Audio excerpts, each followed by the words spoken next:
Welcome back to the Andy Bashir podcast. This is episode 12. Remember, you can download the podcast on all major platforms, but also go and subscribe to our YouTube channel at Andy Bashir Podcast. This podcast was designed for the types of weeks that we've just lived through, where the news hits you over and over. It's serious, it's concerning, it can even be scary. So on this podcast, we process all of those issues and happenings, but in a conversation among friends. The idea of this podcast is that we can discuss things in a civil way and hopefully lift you up so that you are ready to address the week to come. It's been a lot with the bombing in Iran, with it just now being a little more than a week since the shootings in Minnesota. And so to everybody out there, just remember, we'll get through all this and we'll get through it together. And maybe part of how we get through it or how you can get through it is this podcast if you enjoy it. Our guest this week is North Carolina Governor Josh Stein. I've known Josh for about 9 years. We were attorneys general together during the first Trump administration, and now we're governors together in the second. He'll talk about how he got elected. He'll talk about dealing with Washington, D.C. right now. He'll talk about some of the successes he's had in his first 6 months. Then you'll hear in my Kentucky accent where I talk about what's really on my heart and mind. And then the conversation with the Johns, where we'll talk about both the issues of the day and a couple things going on in our personal lives, including John Rabinowitz's birthday. Yes, he's older than I am. So with that, let's get to it.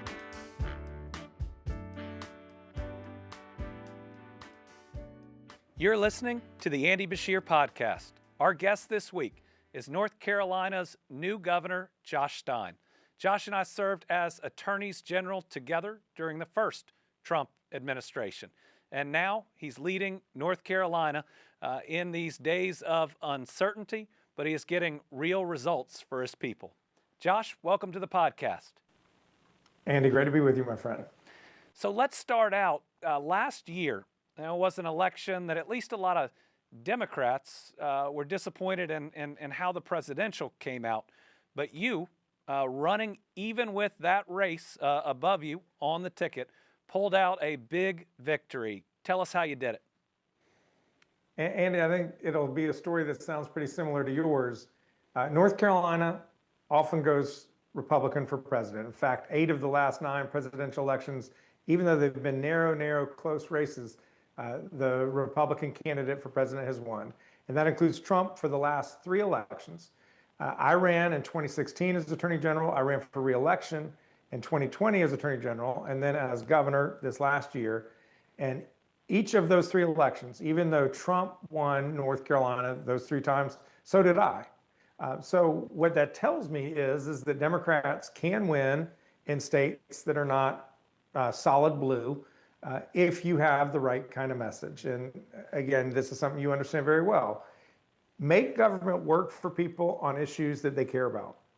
To me, it really is not that complicated. You talk about making sure that the economy works for everybody, that everybody can get a good paying job. You talk about addressing the high cost of living, housing, childcare, the expenses that really can burden families, putting more money in their pockets through tax relief that helps working families or parents with the cost of raising a child, making sure that our public schools are excellent, making sure that our neighborhoods are safe so parents don't worry when their kids go out to play after school. If you focus on those issues and you deliver tangible results, then people will reward you. I agree with you 1,000%. And I think it's even more about the issues that you as AG or governor focus on. When those are the everyday concerns of your people, it also tells them that you care about each and every one of them. Yeah, it's about delivering for people and helping them, irrespective of who they are, whatever party they may come from. It just doesn't matter because they are a North Carolinian. And so keeping them safe, keeping the economy growing, keeping opportunity real and something they can achieve for them and their kids, a possibility. If you focus on those issues, and people will look at you as somebody who cares about them and their friends and their neighbors and their family members, and they don't care about whether you're a D or an R or an unaffiliated. So you've come in as governor in some really interesting times. Uh, Certainly one where that big, ugly bill is threatening both the provision of health care. I also think it'd be a major economic blow to both North Carolina and Kentucky. Give us your thoughts on just how devastating that bill could be. Yeah, this bill is ugly, and it will have devastating ramifications to the people of North Carolina. Look at Medicaid. We worked really hard on a bipartisan basis a couple of years ago to expand Medicaid in North Carolina. A big victory, a bipartisan victory. 650,000 people have health insurance today who did not before, so that they can now afford to go to a doctor when they get sick instead of waiting until they get really sick and going to the emergency department, which we all know is the most expensive way to get health care. Huge victory. That is completely in jeopardy based on what we're hearing about the Senate reconciliation bill. SNAP benefits provides important food to low-income people, especially kids. And we want to make sure that every child has the nutrition they need so that they can succeed in life, so they can do well in school, so that they have a shot at a brighter future. And the proposed changes to SNAP could make it such that it is completely eliminated in North Carolina. Again, a devastating consequence. And then economically, we've really been moving into the clean energy economy future. Electric battery manufacturers, solar panel manufacturers, electric vehicle car manufacturers. All of these companies have been making investments in North Carolina based on expectations that the federal government sent to them of, if you do this, we will give you some tax incentives because we want you to bring these kinds of manufacturing facilities onshore in the United States. And with those changes in the reconciliation bill as it relates to the Inflation Reduction Act, there is real risk that we will lose thousands and thousands of jobs in North Carolina.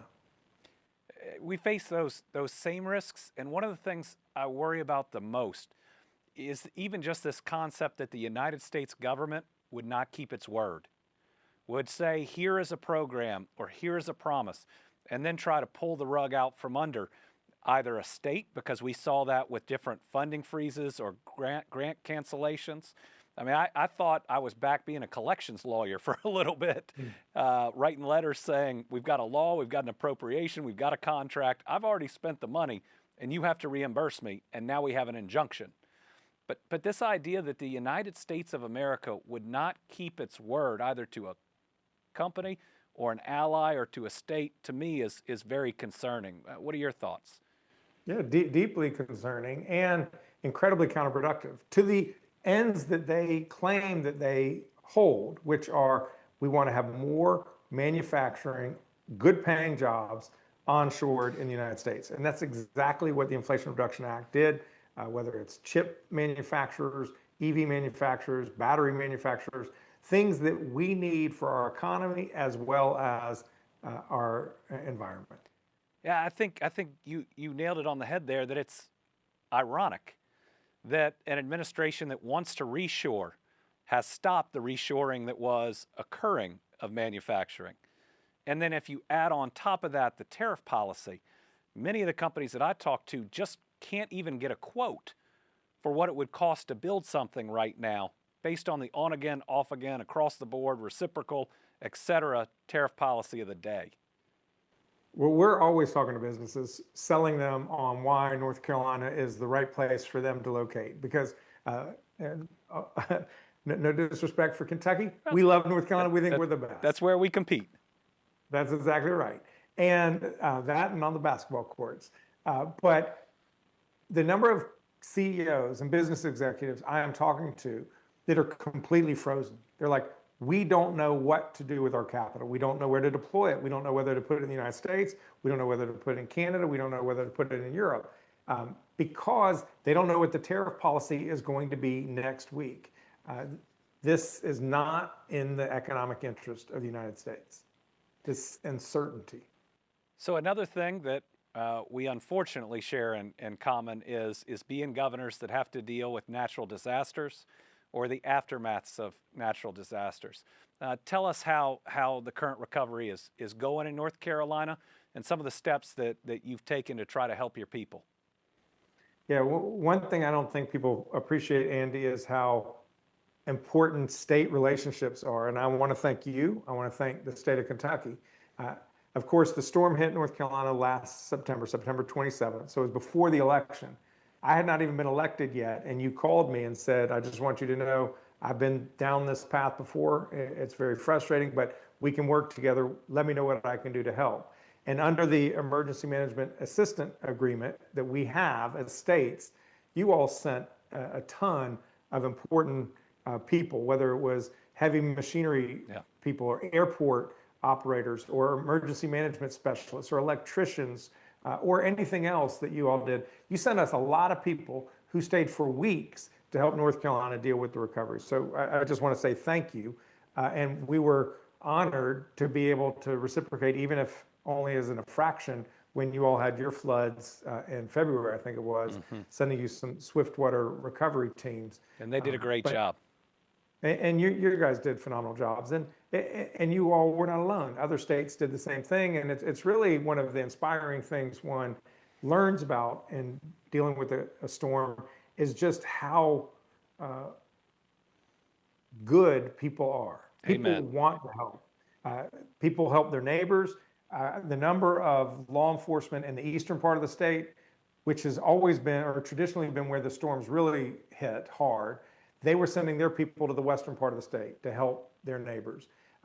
Nonprofit organizations stepping up and building homes, repairing homes, cleaning out muck out of stores, just incredible support. And what we have to do as a state and federal government is to sort of live up to the quality, the character of our people. And so we're working very hard with our General Assembly. We've already had one appropriations bill passed. There's another one that's being considered as I'm speaking that I hope will get enacted and helps us do a couple of things. One is helps us do private roads and bridges. One thing people don't understand about Appalachia, you do, is that when there's a road going up a valley, half the property is on the other side of the river. That's right. So everybody needs to get across that river. So there will be dozens of little bridges along the way, and they just got washed away like a domino train. And so we had some 8,000 bridges washed out. Probably 80,000 homes experienced some form of damage or another. Many of them just completely washed away altogether. Businesses lost all revenue for months on end. So we have a ton of work ahead of us, and we're focused on doing what we can to help rebuild the infrastructure. On Friday, I'm going out to a state park called Chimney Rock, reopening it. All state parks will be reopened, save one as of this weekend. 97% of roads are passable in one form or another. 98% of water systems are back. The amount of work that's gone in to try to get things back has been incredible. We've now done all of the debris removal from the roadways.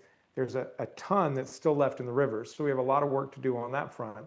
But it's about helping people get back in their homes. It's about helping small businesses keep their doors open so that they can stay in business, keep their people employed, generate income, generate revenue. And that's what we're focused on, is helping people get back up on their feet. And just so our listeners from the Andy Bashir podcast have a full appreciation for those accomplishments, flooding is more damaging than any other type of natural disaster. It doesn't always take as many lives, thank God, though sometimes it takes far too many. But what it does to your roads is it can eat away half of that road. And so getting a road passable again can be a major endeavor.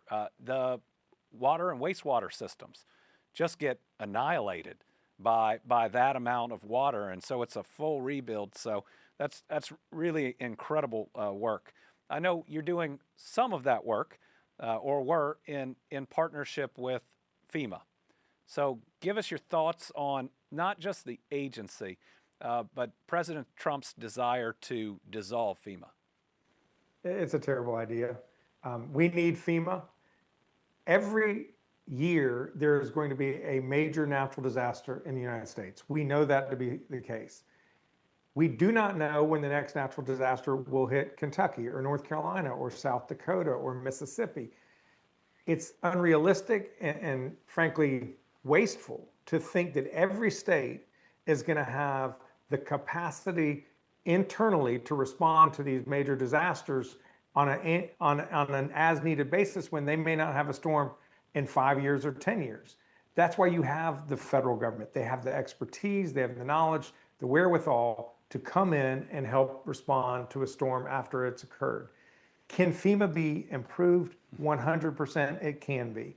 In many ways, it's Congress that's tied the hands of FEMA by passing laws on how that money can be allocated. Like one of the greatest irrationalities that I've seen is if somebody's home is damaged in a storm, FEMA can give them enough money to help them get the home to the condition it was in before. But it cannot spend money to improve that home. HUD has another program that comes in sometimes a year, 2 years later. We're working hard to get that money spent within 9 months. But that money comes in later to improve the home, maybe to lift it up outside of the floodplain or whatever needs to be done. But 2 years behind. 2 years behind, a separate set of program from the same Treasury, this U.S. Treasury. It would be much more rational if FEMA could have the authority to help a homeowner get their home not only to where it was before, but to a more resilient place quicker. It would get homeowners back in their homes quicker, which a lot of times FEMA is paying for the temporary lodging for those people until they're back in their home. So it's just more money, more time, and that slows down the recovery. That's one of the reforms I've called for. I've called for FEMA to approve state plans for how to respond to a disaster so that they can then front load some of the expenses as long as what your expenses are part of that plan, and then FEMA can come in afterwards and audit it. Now everything is done on a reimbursement basis, which, as you know, can take months and months till FEMA will reimburse. And for a state, we can get by with the cash flow. But the we can counties float and cities. that money. Counties and cities cannot, particularly after they've just lost everything. They've lost their wastewater system. They've lost everything. So they need the cash desperately. There are just some common sense things that I have called upon. I did an editorial in the USA Today a couple weeks ago. Folks can Google it if they want. Josh Stein, FEMA, USA Today, and learn some of these ideas. But the idea that we would eliminate FEMA, that would be a man-made disaster that would compound natural disasters. So you and I were both AGs during the first Trump administration. We filed a lot of lawsuits. We won a lot. Now we're both governors in the second Trump administration. What are some of the differences you're seeing, and how is your approach different as a governor than an AG? That's a good question. They're definitely moving faster on more fronts all at once. So it makes it harder for people to respond. The success rate of the various cases that people have brought against the federal government and the actions of the administration has been very high. I've seen numbers north of 80%. When we brought actions, I think our success rate was even higher than that.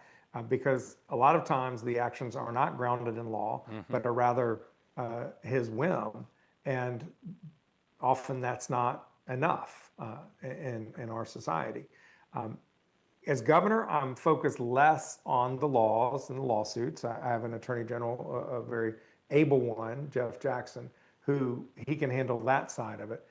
I'm focused more on policy, working with Congress, whether it's on getting us the relief we need to help address the natural disaster, and we've gotten only a fraction of what it is we need. I have a $19 billion request in front of Congress as we speak, but making sure that we protect Medicaid, making sure we protect SNAP, make sure we protect these investments under the Inflation Reduction Act. So these are the ways I'm interacting with the federal government as governor, and not so much in the courtroom and litigation.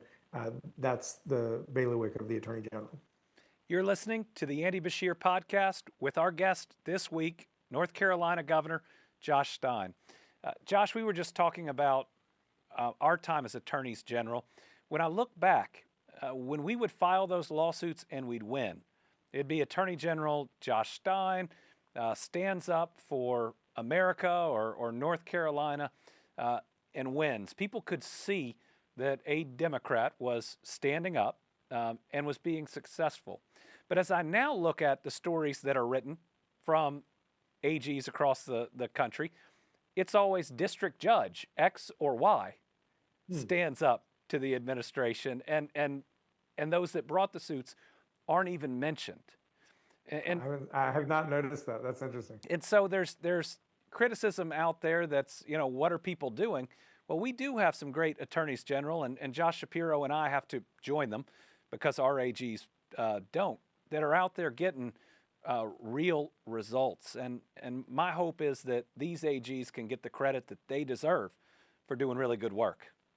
Yeah, it's interesting. I do think that there's been much more targeted criticism of judges to try to make them cower. And so maybe that's what's the cause of what you've just described. I think it could also be that you have the majority in Congress that's just not willing to do their job and to be a separate branch of government. And so maybe what the press is seeing is, well, at least the third branch of government is doing some of its job. I mean, the Constitution gives Congress authority over tariffs, over the ability to declare war, and Congress is just ceding its constitutional power to the executive in a way that, frankly, I didn't think would happen. It certainly, the framers didn't think would happen. They always thought that the institutions would ultimately defend their own authority, and there'd be sort of a natural, healthy tension. And we're just not seeing that today, and it's very disappointing. So we like on the podcast to ask a couple lighter questions as well. So tell us what your favorite part about being governor thus far is. I'm a sports nut, so I think being able to go to the ACC basketball tournament or a NASCAR race in North Wilkesboro and not have to wait in the longest of lines. I may not be egalitarian, it may not be just or fair, but it ain't bad. But being governor comes with a lot of stress, but good tickets. Good tickets. Tell us. Which, by the way, I pay for, but good tickets. So outside of your job, what are some of your favorite things to do with your family? My wife and I, we have a couple dogs, so we like to walk together, and it's just a fun way to unwind. All three of our kids, they're huge Hurricanes hockey fans and UNC basketball fans. And so whenever I can get them in town, they're all three out of state at the moment. But whenever I can get them local, we make sure we go to some sporting event because it's just a super fun way to spend time together. We like to eat, so going out to a restaurant every once in a while, that's also a lot of fun. So if you look back in time, what is the fashion choice or trend that you really wish you hadn't followed? And I will tell you, Wes Moore apparently wore the crisscross jeans backwards. Fortunately, I never did that. He says there are pictures. Oh goodness, he's a brave man.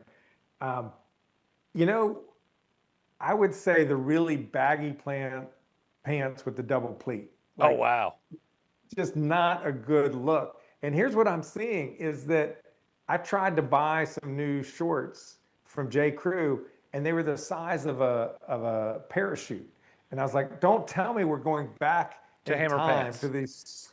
Yeah, like, no, please. So I had to turn them back in. What type of music do you like to listen to? I am a bit stuck in my generation. So I like to listen to what I listened to in the 80s, 70s, 80s, 90s.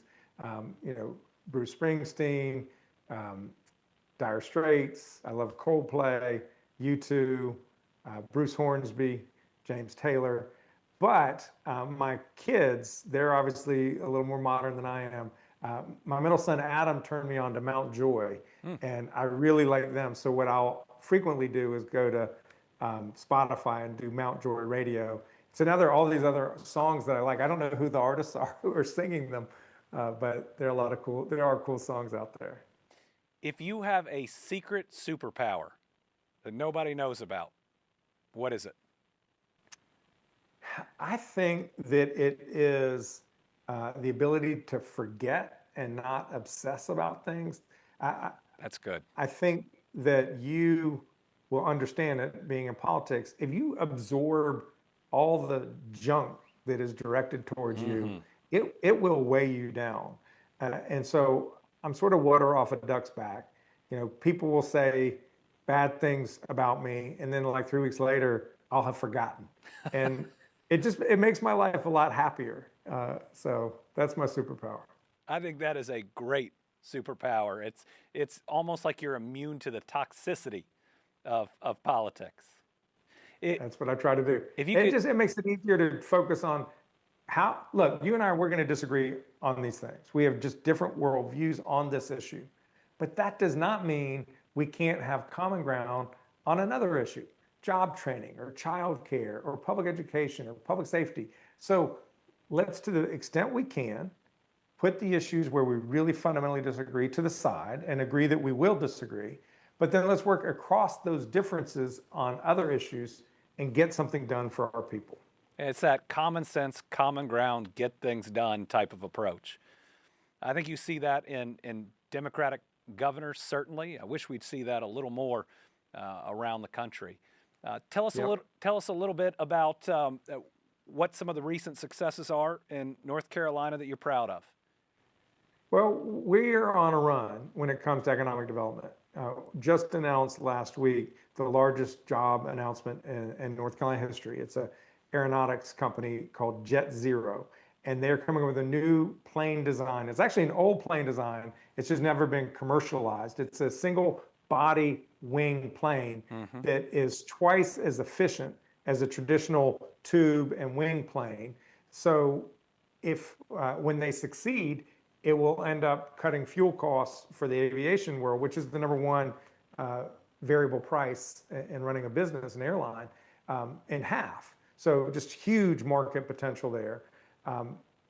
We have brought Genentech, one of the leading original biotech companies. They announced their East Coast headquarters in North Carolina. We have a very strong aerospace sector, very strong biotech center, strong finance. So what I'm really proud of is that we're keeping going the economic momentum that exists here in North Carolina. And what I want is for the economy to continue to grow and for it to work for more people. And that's what our objective, that's what's driving my governorship. Well, by my calculation, we've now been working together on different things for 9 years. It's been a pleasure. Josh, thanks for joining the podcast. Andy, always good to be with you, my friend.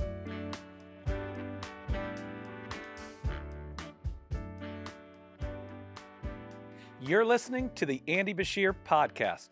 Our next segment is the segment with the Johns, John Rabinowitz and John McConnell. It is a conversation amongst friends, showing the nation that we can talk about the tough issues. We can even have different opinions. But in the end, it's that talking to each other that helps us all process what's going on around us, gets us prepared for that week to come, and leaves us feeling just a little bit lighter. So we'll start with John McConnell. Andy, glad to hop in here real quick. Over the weekend, there was some activity, but I also want to point out that it's going to be John Rabinowitz's birthday. So listen, I'm catching up to you. Yeah, well, I mean, it happens. It's hard to do, but yeah, you're as old as I am. Two of you dudes are old. Hey, listen to your elders. We are very wise. Won't happen.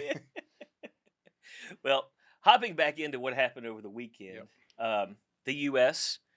has now bombed Iran. Happened about 2 a.m. their time, about 6 to 7 o'clock our time. Dropped for the first time 14 bunker-busting MOP bombs. And talking through the success, looking for the battle damage, and kind of how that's going to affect the rest of the country, and when we'll know. So I just kind of wanted to get your all's take on how we feel. Operation Midnight Hammer. I understand strength and peace, and hopefully they think strength will come first. But I do wonder what I'm really concerned about. Was this a preemptive strike, because we had the intelligence that showed that this was the time to do it. Was it successful? We do not want nuclear Iran. And so maybe this was the time. And I guess only time will tell whether or not this was successful and had the effect that we hope it did. Yeah, so we're recording this on Monday. Mm-hmm. It's going to play on Thursday. Obviously, it was last Saturday that this occurred, and I found out about it when the news hit CNN. I was on an airplane asking the person who had the computer out to tell me what was being said. I fully agree that we cannot have a nuclear Iran. The question is, was Iran there, or were they close to getting there? And part of the challenge is none of us have the information. Actually, no other person on earth has as much information as the President of the United States, with all the intelligence sources that can brief him. I think in the coming days and weeks, hopefully we'll learn more about what information led up to it. But these decisions, when you're the decision maker, you got to own, and it's not whether or not you thought it was a good decision at the time. It's based on the results of what happens. So the first question is, was it effective?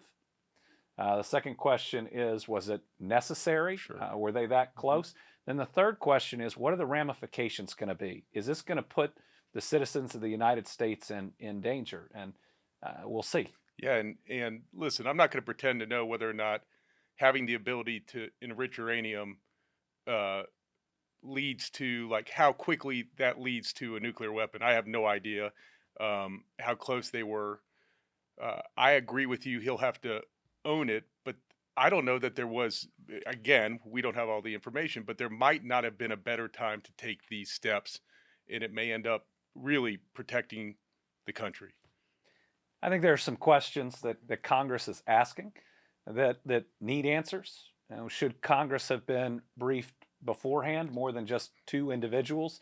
And what is the full legal authority for taking this action or maybe even other actions? And that's going to play out in Washington, D.C. I think a president has to have some authority, especially to protect the United States. But I think it's fully patriotic to ask in any situation, was this action within those limits? Part of the way that our country holds up is that we do ask those questions. But I think this is one where we're going to see, based on what happens. Right before we started recording, we know that Iran launched a missile strike against a U.S. military base. Right now, the information we have is that was fully intercepted. And we'll see if this is the end of the retaliation or if there's more to come. We'll see if it brings them back to the table to talk peace. And, listen, there's no question we have the greatest military in the world. And the way they said this, how smoothly the operation went is incredibly impressive. And I think I read that they had been planning and training for this for years. And so, you're right, time will tell. And a credit to our warfighters is that with the military, there was not one shot fired at the incoming planes when they dropped the bombs. And I do think that's a good point. Like, they did not strike, to our knowledge. They didn't go after an individual, and they were sites. Yeah, but I will say, to your point, Andy, one of the things, like my youngest asked me this morning, is, "Are we at war with Iran?" Or I said, "No, it's nuclear program." I guess the semantics, right? So the other big piece of news coming out yesterday and today deals with what the president calls the big, beautiful bill, which I think is a big, ugly bill because of what it's going to do, especially to rural America and our state. But there was actually some good news, at least for part of that bill. So the Senate has what's called a parliamentarian.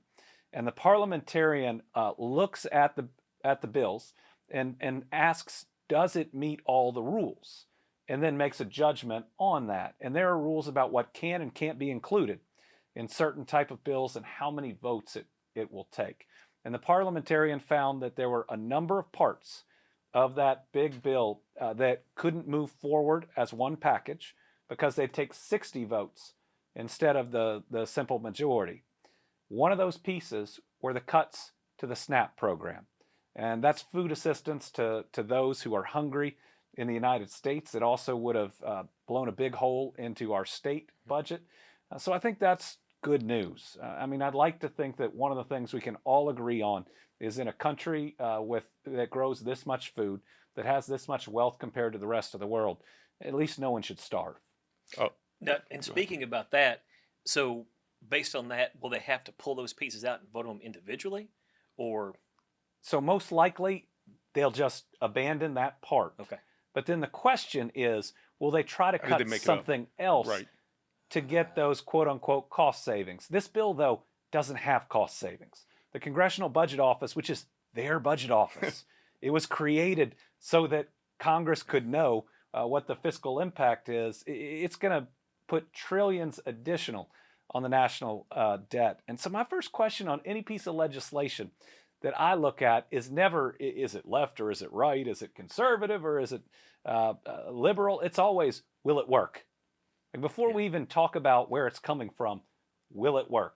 So there may be a procedural out, but I wonder, why did it take this long to find out this information? You would think, like, Well, so this is part of the Senate. yeah, And the Senate was taking this step. The House went ahead and pushed it through.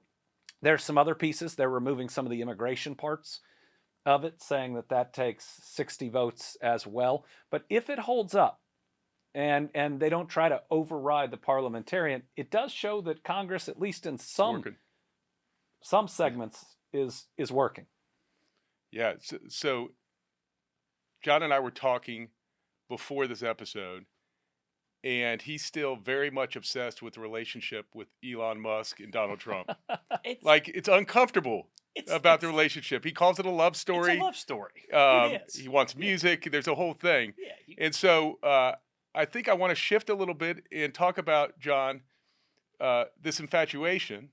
And you think that they have now reconciled, correct? I think they've reconciled. Have they personally reconciled, or is this more of recognition of mutually assured destruction? Are we in a Cold War, or are they actually calling each other again? I think it's a Cold War, more or less. They both stopped on social media, so I think they're taking a cooling off period. But there's still the attraction there. I will tell you, when I was trying to research these allegations by you on this reconciliation, I did see, the cool thing I did see was that Elon was launching like a robo-taxi in Austin, which sounded, another autonomous vehicle out on the road. I've never used one. Don't know that I would ever use one, but it sounds pretty cool. Have you ridden a Tesla that when it's on the mode just driving itself? Have you done that? I have not tried that yet. I don't know how I feel about it. I have control issues. Shocker. In my car, it's got something called Blue Cruise on it. And the first time, because I would make a 4-hour commute to come up to Frankfurt, it would drive about an hour and a half. And I'll tell you, I had my hands over the steering wheel just for the first little while as it would slowly turn. But I think that's a slippery slope. We we have to be able to operate our own vehicles.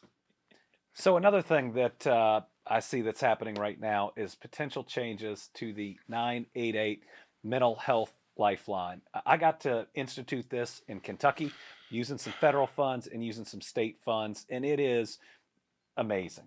This is the 911 for mental health. Sure. You call 911, they're going to try to get you an ambulance as quickly as they can because you're physically hurting, in pain, or in danger. But 988 have really qualified mental health professionals that are to help you to get through this very difficult moment, knowing that it might be the only voice at that time before attempted suicide or other self-harm. So the news coming out is that the Trump administration is considering eliminating one part of that line, and that is a specific line in the 988 overall line for LGBTQ youth.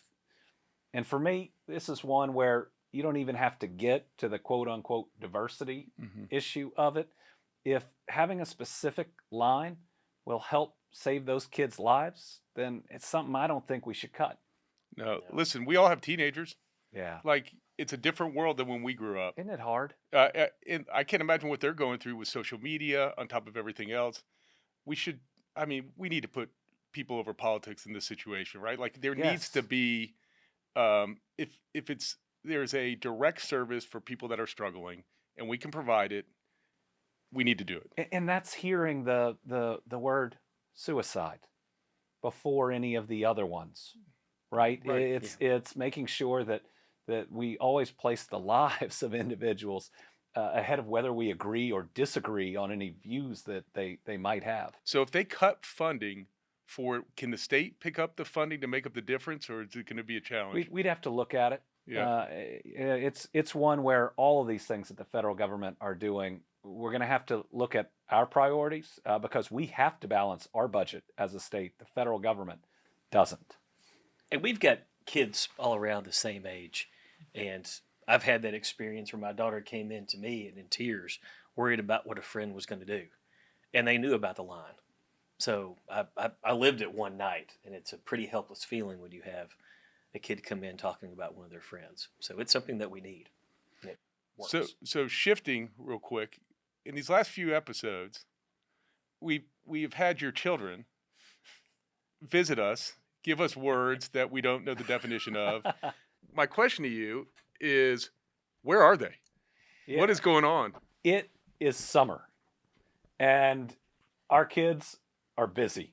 So Will is playing in a baseball tournament just about every weekend and doing well. Lila is at her horse shows just about every weekend and doing well. And Oh, thanks. she went out and got a job.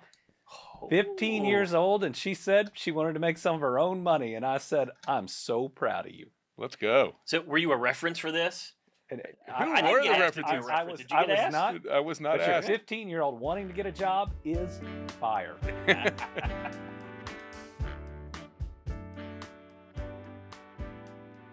The next segment on the Andy Bashir podcast is in my Kentucky accent.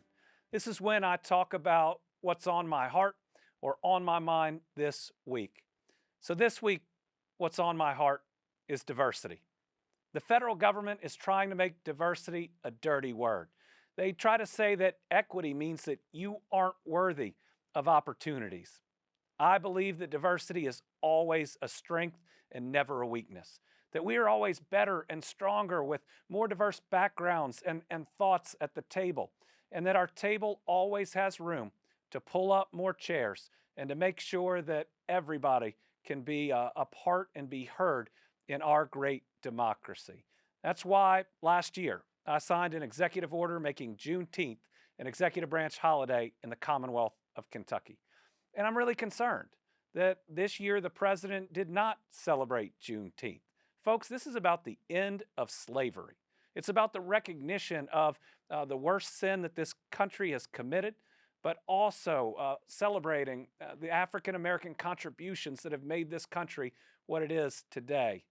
Any president should celebrate Juneteenth. We, as a country, should celebrate Juneteenth. And one of the reasons that we should do it is because, again, we're all better off when we are all at that table, when diversity helps us make better decisions, and when we all see and recognize each other as our neighbors. I think Wes Moore said it on this podcast. If you truly believe we are all children of God, then we are all each other's brothers and sisters. We're wrapping up another episode of the Andy Bashir podcast. Guys, what was your favorite part of the episode? Well, I'll go first. Go on. guess. Get it, John. I was going to say age before beauty, but you're older than me, right? So, listen, I thought it was really interesting to hear you and the governor of North Carolina talk about the similar paths you took to end up as governors of your respective states. I thought it was really interesting to hear him talk about FEMA and some of the struggles and how it's handcuffed by Congress at times. I just thought that was a really interesting segment. Yeah, it was great. And both of you being attorney generals at the same time, what did you guys collaborate on? Dozens of lawsuits. At the time, I was AG. Democrat and Republican AGs were working together on things like opioids and other major nonpartisan issues or causes that you need to work together on. And you see less and less of that now, which is a shame. The idea that we can't focus on the 80% that we agree on, or just what our job duties are, being the top prosecutor and top lawyers of a state. But certainly, we filed a lot of those lawsuits together. Josh was actually a big part of the steering committee on the opioids lawsuit as well. So that was this episode. Yes. Our next episode, which will be just before July the 4th, we have Griffin Johnson. He is a big influencer. I think 9 to 10 million TikTok followers, and he is going to explain to my dad's generation what an influencer is and what an influencer does. He has a bit more followers than us, John. Just a few more. Just a few more views out there. I can say this, that when I said his name to my daughter, she instantly knew who he was. And I'll tell you, recently he's been very much engaged in the equine world, in the horse industry. Had a horse that ran in the Derby, Sandman, and I mean, listen, the bar is set really high if that's his first and only horse. Folks, this is the 12th episode of the Andy Bashir Podcast. Thanks for joining us. Remember, you can download us on all major platforms or subscribe to our YouTube channel at Andy Bashir Podcast. Your downloads and your subscriptions are what keep us going and keeps this conversation going. So make sure you're a part of it, and let's do this together.